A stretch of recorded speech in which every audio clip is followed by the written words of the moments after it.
दैनिक समाचार पत्र के पत्रकार राघवेंद्र वाजपेयी की हत्या के मामले में जो पत्रकार जगत है उसमें काफ़ी आक्रोश बना हुआ है। लगातार पत्रकारों पर हमले हो रहे हैं और अब एक बार फिर से जो राघवेंद्र वाजपेयी थे, जब वो कहीं जा रहे थे, उन पर ताबड़तोड़ गोलियां बरसाई गई और उनकी निर्मम तरीके से जो है वो हत्या कर दी गई है। प्रायोजक हैं cancer healer centre, new beginning. पहला मामला नहीं है, इससे पहले भी लोकतंत्र के चौथा स्तंभ यानी कि पत्रकारों पर कई बार हमले हो चुके हैं। पत्रकारों की सुरक्षा को लेकर हमेशा सवाल उठते रहे हैं, लेकिन कहीं ना कहीं अब जिस तरह से ये घटना सामने आई है तो एक बार फिर से कानून व्यवस्था पर बड़े सवाल जो हैं वो खड़े हो गए। हमारे साथ सहारनपुर के ही वरिष्ठ पत्रकार हैं शरद जी। सबसे पहले शुरुआत हम इन्हीं से कर लेते हैं। शरद भाई, ये बताइए, जिस तरह से घटना और हुई है, राघवेंद्र वाजपेयी एक समाचार पत्र के पत्रकार थे, उनकी गोली मारकर निर्मम तरीके से हत्या कर दी गई है, तो कैसे देखते हैं आप? देखिए, जिस तरीके से इस हमले में प्रशासनिक कर्मचारी इन्वॉल्व हैं, तो उससे लगता है कि किसी भी व्यक्ति को जो है इस समय जो है अपराध करने में कोई भी डर महसूस नहीं हो रहा है। उत्तर प्रदेश में योगी जी का कानून है, लेकिन योगी जी की पुलिस क्या कर रही है, ये एक बड़ा सवाल है। जिस तरीके से लेखपाल संघ के अध्यक्ष इसमें इन्वॉल्व है, एकमात्र खबर छापने पर ही अगर पत्रकार की निर्मम तरीके से हत्या हो जाती है तो फिर आम जनता का क्या होगा, एक ये सोचने वाला पहलू है। योगी आदित्यनाथ बेहतर अपराध रोकने के लिए काम कर रहे हैं, लेकिन पत्रकारों पर लगातार हमले इस बात को दर्शाते हैं कि मीडिया सेंटर हो या मीडिया पत्रकार से जगत से जुड़े लोग हों, उनकी सुरक्षा किसी भी स्तर पर नहीं हो रही है। यहाँ तक कि संस्थान भी अपने पत्रकार को सुरक्षा मुहैया कराने में अभी तक कोई रुचि नहीं दिखा रहा है। उत्तर प्रदेश सरकार को चाहिए कि ऐसे हमलावरों के ऊपर रासुका के तहत कार्रवाई हो और आजीवन कारावास के लिए उन पर तत्काल से अपराध को रोकने के लिए कार्रवाई होनी चाहिए। जिस तरीके से पत्रकार की हत्या हुई है, उन जितनी भी निंदा की जाए वो बहुत कम है। ठीक है, काशिफ हैं यहाँ पर, पत्रकार संगठन से भी हैं काशिफ खान। ये बताइए कि एक और पत्रकार की हत्या हुई उत्तर प्रदेश में। विकास भाई, लगातार हमले चल रहे हैं, चाहे सहारनपुर हो, मेरठ हो, मुजफ्फरनगर हो, अलीगढ़ हो, आगरा हो, कोई भी ज़िला आप उठा के देख लीजिए। पिछले कई वर्षों में, कई महीनों में कई घटनाएं इस तरह की सामने आई। अब सीतापुर में राघवेंद्र वाजपेयी, जो दैनिक जागरण के लिए रिपोर्टिंग करते थे, तहसील पर रिपोर्टर थे, उनके साथ में सिर्फ एक खबर चलाने पर, जैसे शरद भाई ने कहा कि लेखपाल संघ का अध्यक्ष जो है इसमें इन्वॉल्व है और एक निर्ममता के साथ में 4 गोलियाँ उन्हें मारी जाती हैं एक पुल पर। उनके पीछे अभी तक उनका नहीं पता लगा पाई है पुलिस के कौन लोग थे। एक थार गाड़ी उसमें जाती हुई दिखाई दे रही है, सीसीटीवी फुटेज में 2 व्यक्ति मोटरसाइकिल पे, 2 बदमाश जाते हुए दिखाई दे रहे हैं। कहीं ना कहीं फेलियर है पुलिस का भी। लगातार जो कानून व्यवस्था की बात होती है, लेकिन पत्रकारों के लिए, पत्रकारों को कानून व्यवस्था कोई इस तरह की मुहैया नहीं कराई जाती, कोई कानून इस तरह का नहीं बनाया जा रहा है कि पत्रकारों की सुरक्षा को लेकर लगातार सवाल बहुत उठते हैं, बातें भी बहुत आती हैं। डीजीपी से आदेश भी 2019 में जारी हुए थे, लेकिन उन आदेशों की भी धज्जियां जो है जो ज़िले पर, जनपद पर जो अधिकारी हैं वो उड़ाते हुए दिखाई देते हैं। ठीक है, किस तरह की मांग करते हैं विशाल कश्यप आप? देखिए, मेरा ये कहना है, जिस तरीके से यहाँ पर सीतापुर में जो मौत हुई है, हत्या हुई है, जिस तरीके से इससे पहले भी कई बार हत्या की गई है, लेकिन ये सीतापुर की अगर बात की जाए, जिस तरीके से वहाँ पर हत्या की गई है, अगर वहाँ की अगर बात की जाए तो अपने आप में सिर्फ पूरे यूपी के पत्रकार नहीं है।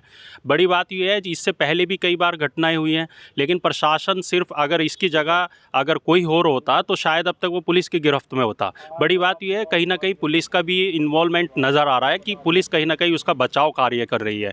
लेकिन अगर मांग की जाए तो परिवार को एक सरकारी नौकरी और 1 करोड़ रुपया उसको मुआवजा दिया जाए। आप लोग भी फील्ड में रहते हैं, काम करते हैं, तो क्या लगता है कि सुरक्षित मानते हैं अपने आप को? मैं तो बस यही कहना चाहूँगा कि जो ये घटना हुई है दुर्भाग्यपूर्ण है और जो आरोपी हैं उनके खिलाफ सख्त से सख्त कार्रवाई होनी चाहिए। हम लोग भी कवरेज करते हैं, लेकिन बड़ी अब जो ज़माना चल रहा है बहुत ही वैसा है, क्योंकि अब जब कभी भी हम वीडियो बनाते हैं, कुछ करते हैं, तो जो उनके परिजन होते हैं या कुछ होते हैं वो लोग एकदम अटैक करते हैं। तो अब कहीं भी जाते हैं तो हम लोग वीडियो सोच समझ के ही बनाते हैं उसको। ठीक है, निश्चित रूप से। तो बात वही है कि किस तरह की मांग आप लोग करेंगे, क्योंकि आप लोग भी फील्ड में काम करते हैं, कवरेज आप लोग करते हैं, तो कितना अपने आप को क्या सुरक्षित महसूस करते हैं आप लोग? बिल्कुल सुरक्षित महसूस नहीं किया जाता विकास भाई। कहीं भी भीड़ भाड़ में अगर कवरेज करते हैं तो सबसे पहले तो पुलिस ही बदतमीज़ी करती है। उसके बाद में वो जो लोग हैं, जो भीड़ होती है उसके वो करती है, तो कहीं कहीं सुरक्षित नहीं है पत्रकारों की सुरक्षा मुहैया कराई जानी चाहिए। जनपद स्तर पर एक टीम कमेटी गठित करनी चाहिए और तब ये सुरक्षा का आश्वासन जो है उन पत्रकारों को देना चाहिए। और मैं अपने संगठन यूपी जर्नलिस्ट एसोसिएशन की तरफ से ये मांग करता हूँ कि जो राघवेंद्र वाजपेयी हैं उनके परिवार को सुरक्षा मुहैया कराई जाए, उनके परिवार को 1 करोड़ रुपए की धनराशि और एक सरकारी नौकरी जो है वो दी जाए, जैसा और लोगों को भी दिया जाता है यूपी गवर्नमेंट की तरफ से। ठीक है शरद भाई, एक सवाल और मैं आपसे पूछूंगा कि क्या लगता है कि जिस तरह घटनाएं होती हैं, परिवार में आप भी हैं, सब लोग हैं, फील्ड में रहते हैं, काम करते हैं, तो कहीं ना कहीं पत्रकार जब फील्ड में काम करने के लिए निकलता है तो उसको अपने आप को वो सुरक्षित महसूस नहीं करता। तो क्या कुछ होना चाहिए जो पत्रकार भी कम से कम उसको सुरक्षा भी मिले और वो जब फील्ड में काम करे तो अपने आप को सुरक्षित समझे भी? देखिए विकास, इसमें कहने की कोई बात नहीं है कि 2014 के बाद लगातार मीडिया का स्वरूप बदला है और इस स्वरूप बदलने से जो आम जनता के प्रति जो जवाबदेही थी वो भी बदली है। अपराध लगातार बढ़ रहे हैं। अगर अपराधों पर पत्रकार कोई भी टिप्पणी करता है, लेख लिखता है, खबर चलाता है तो उस पर लगातार हमले होते हैं और इन हमलों को लगातार रोकने का प्रयास पुलिस नहीं करती है, उत्तर प्रदेश सरकार नहीं करती है। सरकार केवल संवेदनाएं प्रकट करने के लिए एक विज्ञप्ति जारी कर देती है, वहीं तक सीमित रहती है। पत्रकार का परिवार क्या खा रहा है, क्या पी रहा है, इससे ना तो सरकार को कोई लेना देना है, ना पुलिस प्रशासन को कोई लेना देना है। उसके लिए संस्थान भी अपने हाथ खड़े कर देता है। तो मेरी तो यही मांग है उत्तर प्रदेश सरकार से कि 1 करोड़ रुपए का मुआवजा है तत्काल दिया जाए और पत्रकार की सुरक्षा के लिए जो है कड़े से कड़े नियम बनाने चाहिए। जिला स्तर पर अस्थायी समिति का जरूर चयन होता है, लेकिन वो कागजों तक ही सीमित है।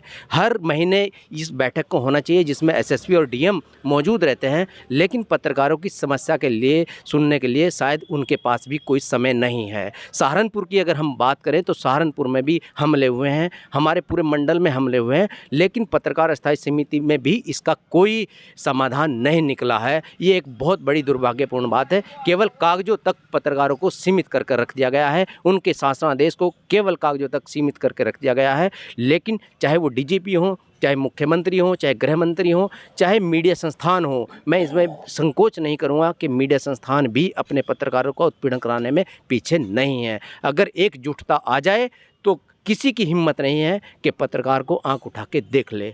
शासन प्रशासन को पत्रकारों की सुरक्षा के लिए गंभीर होना होगा और पत्रकार संगठनों को भी अपनी सुरक्षा के लिए कड़े से कदम स्वयं उठाने होंगे। ठीक है, तो पत्रकारों की सुरक्षा के प्रति सरकार को गंभीर होना होगा, ऐसा कहना है सहारनपुर के पत्रकारों का। इसके अलावा पत्रकार राघवेंद्र वाजपेयी जिनकी हत्या की गई है उस मामले के पूरे जल्द से जल्द खुलासे की मांग पत्रकारों की तरफ से की जा रही है। साथ ही साथ जो पीड़ित परिवार है उसके लिए सरकारी नौकरी और 1 करोड़ रुपए की आर्थिक मदद की मांग जो है पत्रकारों की तरफ से की गई है। TV9 यूपी के लिए सहारनपुर से विकास कपिल। प्रायोजक हैं cancer healer centre, a new beginning.